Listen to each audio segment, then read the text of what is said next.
Hello guys, welcome back to our channel Life Reviewed. My name is Deb and this is a review of Foundation's 6th episode titled Death and the Maiden. As the series goes by, it is becoming difficult for me to keep my interest in it. It's sad, but let me tell you why.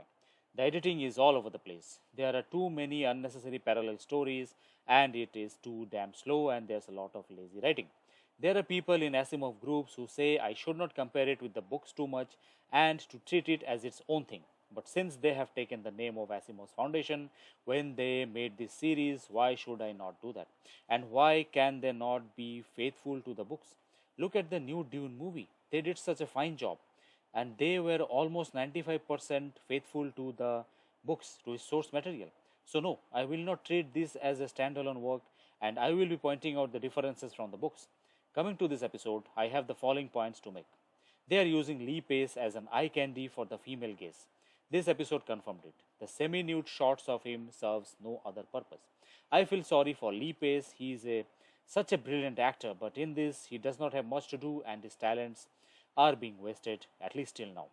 Spacers are mentioned for the first time in this episode. In the books, Spacers were the first group of humans to leave Earth and they had a big story arc in the Foundation and the Robot series. And in the books, humanity as a whole had forgotten all about the Spacers, along with the robots and the original planet of humanity's origin, Earth.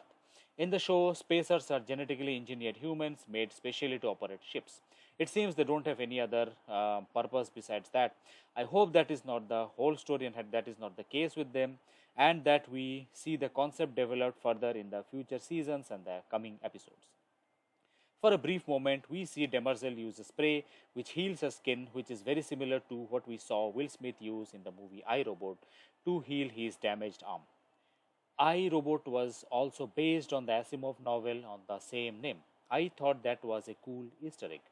In Luminism, the concept of the maiden, the mother, and the crone is very similar to the concept that we see till now of the emperors, that is, the brother Dawn, Day, and Dusk. It was a nice parallel. In the story, Luminism is almost 15,000 years old, and we see Demerzel is a member. I think it was her who took inspiration from Luminism when the original Cleon decided to have a clone dynasty. Speaking of Demerzel, I am not at all happy with what they are doing with that character. Demerzel is supposed to be a logical thinking robot who in the books is arguably the most important character in the entire Foundation and Robot series.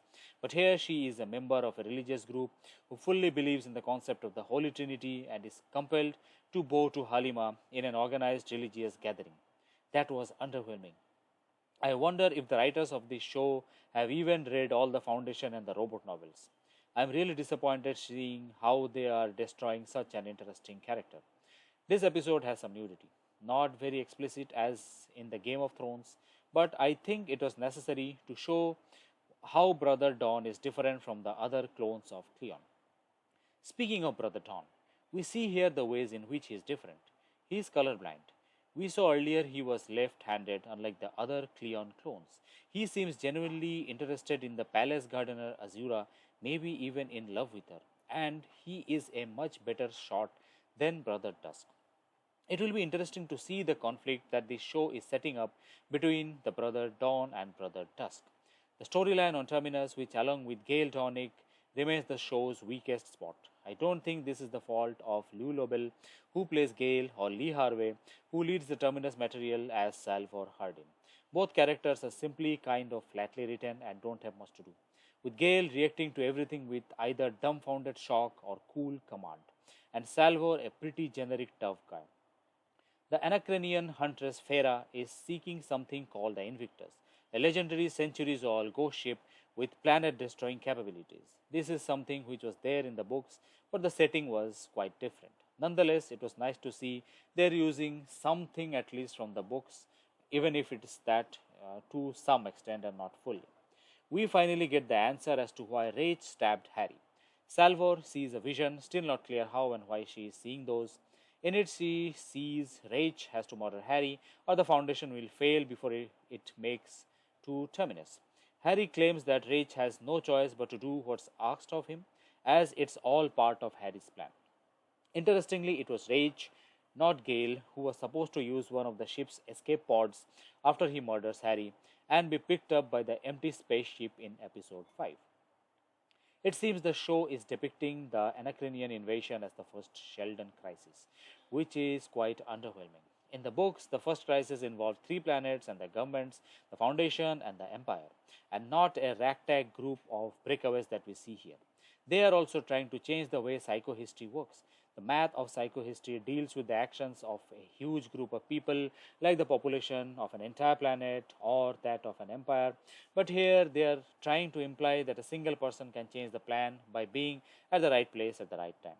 The conversation between Salvor and Hugo seemed specifically tailored to imply this change from the books, which is a huge change as that was the main principle underlying psychohistory. I know people here will say that a single character from the later books, Golan Travis, to change the course of the Foundation single handedly, but that change took centuries to take effect. The only thing at this point which still keeps me interested in the show are the Cleons and the politics of the Empire, which is saying a lot as they are not original characters from the books but were written specifically for the show. Hopefully, the rest of the season can pick things up because this has been a really disappointing show till now. That's it for today, guys. Hope you enjoyed this video. Do comment if you agreed with my points. Also, mention what are your thoughts about the latest episode. I will see you in the next one. Till then, stay safe and goodbye.